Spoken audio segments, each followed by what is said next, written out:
할렐루야, 은평제일교회 심하보 목사입니다. 우리 성도님들 또 목사님들 지난 크리스마스 예배 또 주일 예배에 얼마나 마음 아프셨습니까? 여태까지 한 번도 경험해보지 못한 성탄절을 우리가 지냈고 또 마지막 주일을 지냈습니다. 또 앞으로 새해 신년주일도 어떻게 맞이할지 참으로 마음 답답하기 그지 없습니다. 저는 주일날 예배를 5번씩 드렸으니까요. 그래도 하여튼 드리기는 다 드렸지만 여하튼 마음 많이 아팠죠. 그래서 저희 예배 회복을 위한 자유시민연대 예자연이라고 명명하고 몇몇의 목사님들과 또 변호사님들과 함께 힘을 모아서 우리 대한민국 교회를 살리려고 예자연을 구성해서 예배 회복을 위한 행정소송을 진행하기로 하였습니다. 자, 많은 교회들이 참여하기만 하면 바로 이 행정소송을 진행해서 예배를 회복시키고 본래의 모습대로 예배 드릴 수 있는 날이 속히 오기를 바라는 마음에서 이것을 시작했습니다. 며칠 전에 행정법원 앞에서 기자회견을 하기도 했었고 선언문을 발표하기도 했었습니다. 그런데 아직까지도 목사님들이 또 성도들이 잘 모르는 것 같아서 제가 한 번 더 방송을 하면서 설명을 좀 드리고 싶어서 방송을 시작했습니다. 여하튼 예배는 회복돼야 되잖아요. 사실 일반적인 데는 모일 수 있는데 거의 다 모였어요. 뭐 1단계다, 뭐 2단계다, 2.5단계다. 특별하게 사실 달라진 것 바깥에는 없거든요, 세상에는. 그런데 교회는 처음부터 달라지기 시작을 했지요. 그래서 사실 예배가 거의 폐쇄되었다고 해도 과언이 아니에요. 뭐 유튜브로 방송만 해서 예배 드리는 거, 뭐 텔레비로 앉아서 뭐 설교 듣는 거나 뭐 다를 게 뭐 있겠어요. 그걸 예배라고 말하기는 좀 부족하지요. 그래서 어서 좋게 예배를 회복해야 된다라고 하는 그런 의미에서 함께 같이 힘을 모았습니다. 그래서 정부의 그 특별 방역 대책이 시행되면서 종교시설은 굉장히 위축을 받았거든요. 그래서 계속해서 이렇게 위축을 받아가면서 교회가 예배를 못 드려야 되느냐, 그럴 수는 없지 않습니까? 그래서 좀 중립적인 형평성을 좀 국가가 가져줬으면 좋겠다 하는 거지요. 그래서 우리들이 그날 성명서를 발표할 때 첫째는 규제의 중립성, 즉 형평성을 지켜달라고 하는 것이었습니다. 다른 시설에 비해서 교회 시설에만 엄격한 기준을 적용해서는 안 된다는 거지요. 예를 들어서 침수롯, 뭐 야영장, 뭐 또 백화점, 뭐 공장, 뭐 등등 이런 데가 있는데 그런 데서 비해보면 교회는 가혹하게 지금 규제를 받고 있는 것입니다. 그 다음에 둘째로는 시설 규모를 고려하지 않는다는 거죠. 작은 교회도 숫자를 정해놓고 큰 교회도 똑같은 숫자를 정해놓고 그러니까 뭐 어디 이렇게 특별한 잣대가 없는 것 같아요. 그래서 교회 시설에만 일정 수준의 제한을 가하는 것은 이건 부당하다고 생각하는 거죠. 그래서 당국이 제시한 일정 수준 이상이 들어간다고 해서 건강에 심각한 위험이 된다고 볼 수 없는 거죠. 그건 우리가 지하철을 타보면 알잖아요. 저도 어저께 병원을 가느라고 지하철을 탔습니다.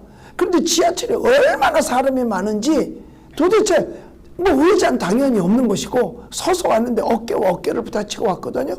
근데 거기는 어떻게 그냥 허락이 되는 것인지, 그리고 교회는 분명한 거리뛰기, 뭐 1.5m다, 2m다 해서 반드시 거리뛰기를 다 하고 예배를 드려도 어떻게 그걸 위험지역으로 볼 수가 있는지, 사실 다른 시설에서는 교회만큼 그렇게 완벽하게 방역을 하는 것이 드뭅니다.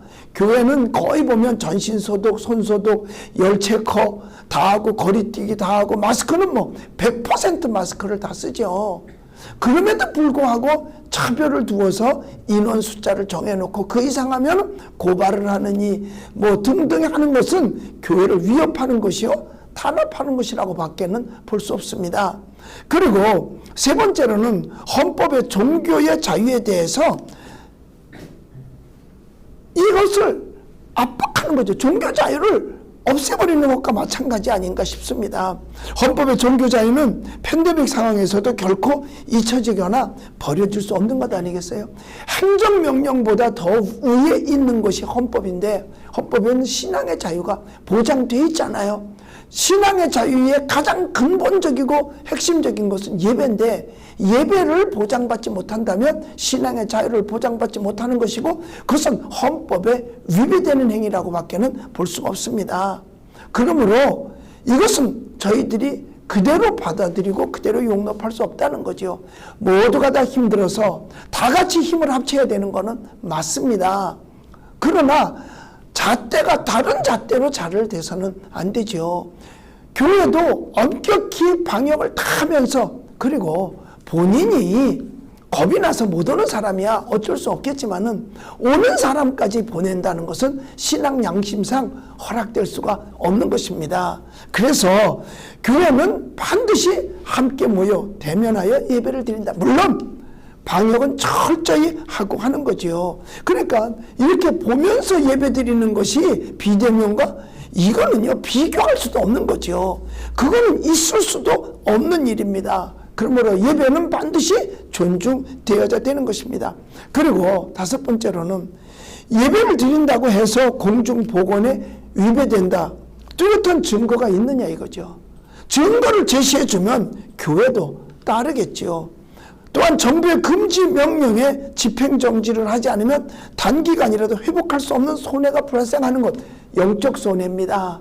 어마어마한 손해가 가게끔 되어져 있는 것이죠.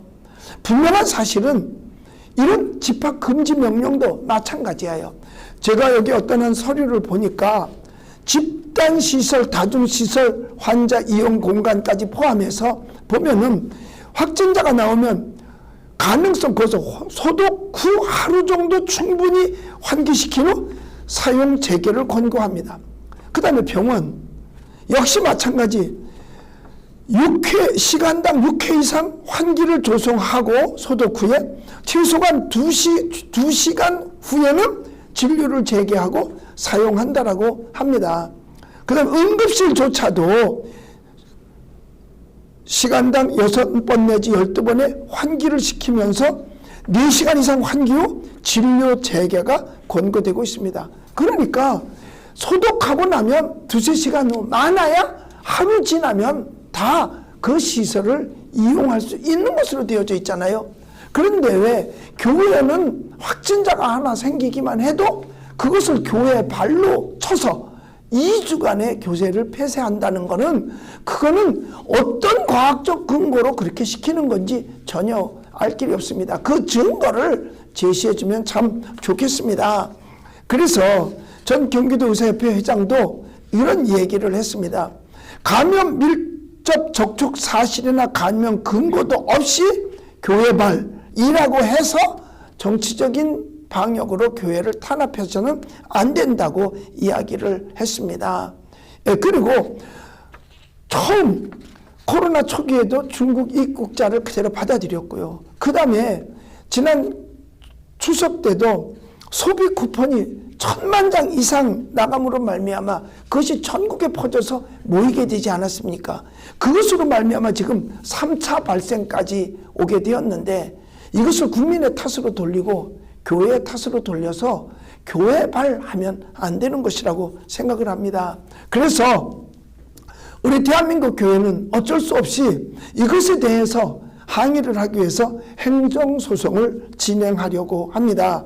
그래서 우리의 이 예자연의 대표로 우리 김준홍 목사님 그리고 전 법무부 장관이셨던 김승교 장로님 그리고 실행위원으로서 박경대 대전 송천교회 목사님과 그리고 세계롭게 소년보 목사님 그리고 부산의 임영문 부산기독교협회 회장님 임영문 목사님 그리고 변호사이면서 현재 목사님이신 심동석 목사님 그리고 저 심화보 목사도 함께 손을 모아서 이 일을 진행하고 있습니다.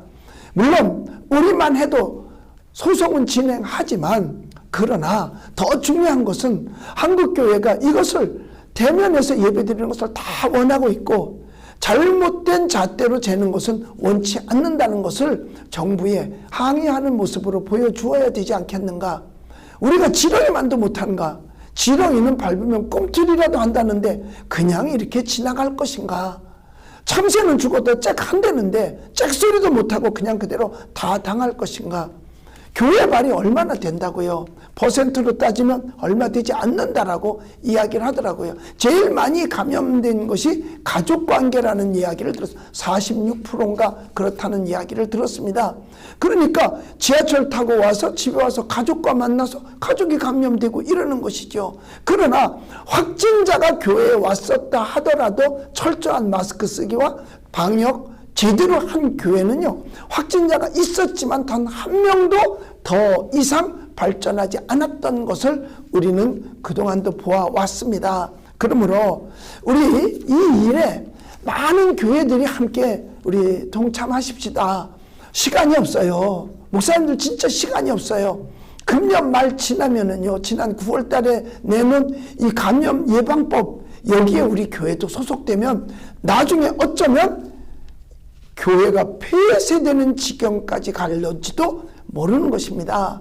그래서 전화로 우선 알려주시거나 이메일로 알려주시면 저희들이 성심껏 그 내용에 대해서 알려드리도록 하겠습니다. 그렇게 힘들지도 않아요. 그냥 전화 한 통이면 이 일에 협조할 수 있는 것입니다. 물론 소송 참여 비용이 있습니다. 한 번 할 때마다 돈이 많이 들어요. 그러나 여럿이 힘을 합치면 작게 들어도 할 수 있습니다. 그래서 한 교회에 10만 원씩만 협조하면 되는데요. 그 10만 원 가지고는 5분의 1밖에 안 되는 겁니다.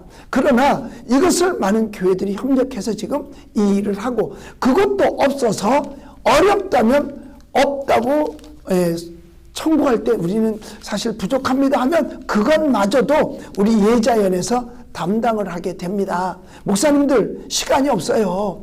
지금 망설일 때가 아닙니다. 이 방송을 듣는 성도님들이 먼저 앞장서서 나가서 목사님, 우리 교회도 여기에 동참하세요. 여기에 동참한다고 해서 불이익을 당하는 건 아무것도 없을 것입니다. 왜냐하면 우리 예배드리고 싶다, 이거 얘기하는데 뭐가 불이익을 당하겠어요? 불이익 당할 일도 없습니다. 오히려 아무도 참여하지 아니하고 묵비권을 행사한다면 거기가 더 불이익을 당하게 될 것입니다. 그러므로 우리 사랑하는 우리 대한민국 교회의 목사님들, 성도님들, 시간이 없어요. 망설일 시간이 없습니다. 지금 거기에 앞서 보내드린 대로 전화 꼭 남겨주시기 바랍니다. 제가 전화번호 가르쳐 드릴게요. 서울에는 저희 교회 전화입니다. 02-353-2829번입니다. 그리고 중부지역 대전은 042-551-0483입니다. 그리고 휴대폰으로 하시려면 010-2754-8785로 하시면 됩니다. 이메일로 알려주셔도 됩니다. 서류도 거의 필요 없습니다. 교회가 교회라고 하는 증명할 수 있는 서류만 있으면 되거든요. 그거는 자세하게 전화를 하시면 문자로 저희들이 알려드리고 직접 또 알려드립니다.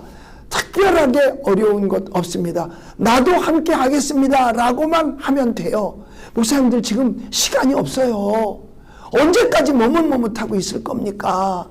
언제까지 머뭇머뭇하고 있겠어요? 시간이 없거든요. 목사님들 동참해 주시기 바랍니다. 성도님들 들으셨으면, 혹시 목사님이 못 보셨을 수 있으니까 보셨으면 교회의 목사님에게 알리셔서 우리도 이 일에 같이 동참합시다 하고 해서 함께 동참해 주시면 감사하겠습니다. 우리 함께 갑시다. 승리합시다. 감사합니다.